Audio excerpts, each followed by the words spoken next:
साथीहरू, आज पनि तपाईँको माझमा एउटा कथा लिएर म उपस्थित भएको छु। यो कथा हो एकजना बुबा र दुईजना छोरा बिचको। एउटा गाउँमा एकजना वृद्ध बाबा अनि उनका दुईजना छोराहरू हुन्छन्। एकदमै गाउँको मेहनती अनि धेरै धन सम्पत्ति भएको, धेरै नोकर चाकरहरू भएको, धेरै गाईबस्तु बाख्राहरू भेडाहरू धेरै भएको एउटा धनढिया परिवार हुँदछन्। एउटा खुसी अनि सुखी परिवार हुँदछन्। तर यो सुख अनि यो खुसी चाहिँ लामो समयसम्म उनीको परिवारमा टिक्न पाउँदैन। किनभने त्यो बुबाको कान्छो छोराले एक दिन आएर बुबालाई भन्दछ, बुबा, मेरो भागमा पर्ने जति पनि सम्पत्तिहरू छन् त्यो सबै सम्पत्तिहरू मलाई दिनुहोस्, मेरो अंश मलाई दिनुहोस्, अनि म यस घरलाई छोडेर म सहरतिर जानेछु भनेर भन्दछन्। अनि आफ्नो छोराको इच्छा टार्न नसकेर आफ्नो बुबाले त्यो छोरालाई सबै उसको भागको सम्पत्तिहरू दिँदछन्। रुपैयाँ पैसाहरू, जग्गा जमिनहरू, भेडा बाख्राहरू। अनि त्यो छोराले त्यो भेडा बाख्राहरू सबै कुराहरू बेचेर, जग्गा जमिनहरू बेचेर भएको पैसाहरू लिएर ऊ सहरतिर जाँदछ। जब ऊ सहर छिर्दछ अनि ऊ पार्टीहरू गर्न थाल्दछ, उसले त्यो पैसाहरू हरेक व्यभिचारका कामहरूमा, केटीहरूलाई अनि साथीभाइहरूलाई जुवामा, तासमा उसले त्यो सबै कुराहरू नराम्रो कामहरूमा उसले उडाउन थाल्दछ। अनि उसका धेरै साथीहरू हुँदछन्, उसको वरिपरि धेरै छोरी मान्छेहरू हुँदछन्। उसले आफ्नो मन चाहेका कुराहरू सबै कुराहरू उसले गर्न सक्दछ। बिस्तारै बिस्तारै उसँग भएका पैसाहरू उसले खर्च गर्दै जाँदाखेरि सकिँदै जाँदछन्। अनि उसका साथीहरू ऊबाट बिस्तारै बिस्तारै टाढा टाढा टाढा हुँदै जाँदछन्। उसका गर्लफ्रेन्डहरू ऊबाट टाढा टाढा हुँदै जाँदछन्। अनि एक दिन उसँग भएका पैसाहरू सबै सकिन्छ अनि उसँग भएका साथीभाइहरू पनि सबै सकिन्छन्, ऊबाट टाढा जान्छन्। केही समय त यताउता मागेर उसले आफ्नो भोकलाई टारिरहेको हुन्छ। तर केही समय पछाडि कसैले पनि उसलाई खाना दिन छोडिसके पछाडि उसले काहीँनिर काम खोजेर भए पनि आफ्नो भोकलाई टार्ने निधो गर्दछ। अनि एकजना कहाँ जाँदछ, उसले भन्दछ, दाइ मलाई काम दिनुहोस्, म काम गर्न चाहन्छु, म भोकै छु, म खान चाहन्छु। अनि त्यो व्यक्तिले भन्दछ, त्यहाँनिर सुँगुर पालेको छ, सुँगुरको खोर छ, त्यहाँनिर गएर त्यो सुँगुरलाई चारोहरू देऊ भन्ने कामहरू उसले हराउँदछ। अनि त्यो मान्छे जान्छ, त्यो कान्छो छोरो जान्छ अनि उसले त्यहाँनिर सुँगुरलाई चारोहरू हाल्न थाल्दछ, चारोहरू दिन थाल्दछ।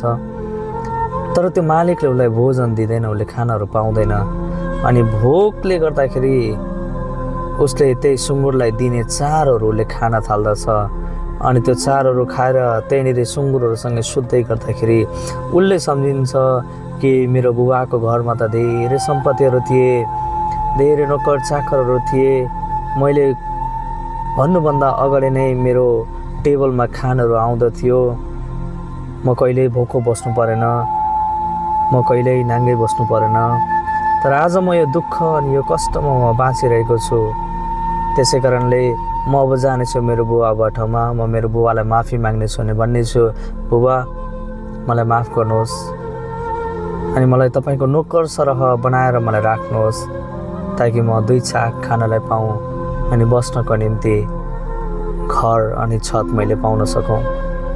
यो सोचेर त्यो छोरो आफ्नो बुबालाई भेट्नको निम्ति आफ्नो घरतर्फ लाग्दछ। परबाट एउटा आकृति आइरहेको त्यो बुबाले देख्नुहुन्छ। अनि बा मेरै कान्छो छोरो पो कि भनेर टिठ्याउँदै अनि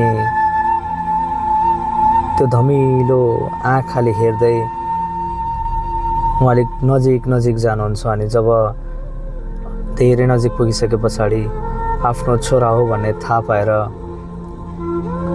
आफ्नो छोरालाई अँगालो हाल्नुहुन्छ। त्यो छोरा जो दुर्बल भएको थियो, जो चाहिँ रोगले ग्रस्त भएको थियो, जो खाना नपाएर सुकिसकेको थियो, जो सुँगुरहरूसँग बसेर सुँगुरै गनाउने भइसकेको थियो, त्यस्तो छोरालाई त्यो बुबाले अङ्गालो हाल्नुहुन्छ नि, रुनुहुन्छ। अनि त्यो छोरालाई चुम्दै आफ्नो घरमा लिएर आउनुहुन्छ अनि आफ्नो नोकरलाई भन्नुहुन्छ कि यसको निम्ति चाहिँ सबैभन्दा राम्रो पाठहरू काटेर ल्याऊ, सबैभन्दा राम्रो वस्त्र चाहिँ यसको निम्ति ल्याऊ अनि यसलाई पहिर्याऊ।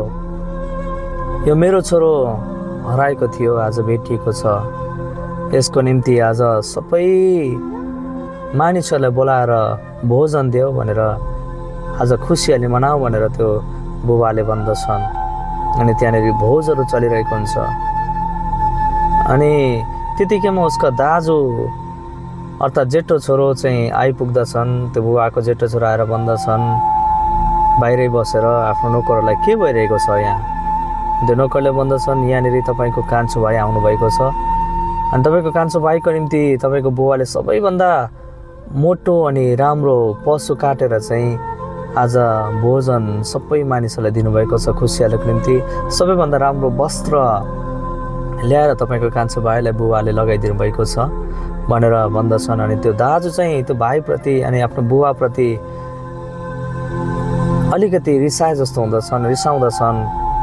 अनि उनी भित्र नगइकन बाहिर बस्दछन्। अनि बुबाले त्यो कुरा थाहा पाइसकेपछि बुबा बाहिर आउनुहुन्छ। अनि त्यो जेठो छोरालाई भन्नुहुन्छ छोरा त किन बाहिर बसिरहेको छस्, भित्र रमाइलो भइरहेको छ, किन त आइरहेको छैनस् भनेर भन्दा त्यो छोराले भन्दछ म लामो समयसँग तपाईँसँग बसेको छु, तपाईँले भनेको हरेक कुराहरू मानेको छु, मैले कहिले पनि मेरो तपाईँको सम्पत्तिमा मैले आँखा लाइनँ, मैले कहिले पनि मेरो अंशहरू मैले मागिनँ। तर तपाईँले मेरो निम्ति आजसम्म भनेर कहिले पनि बोझ दिनु भएन, आजसम्म कहिले पनि तपाईँले मेरो निम्ति पशु काट्नु भएन, मेरो निम्ति राम्रो वस्त्रहरू तपाईँले मलाई दिनु भएन।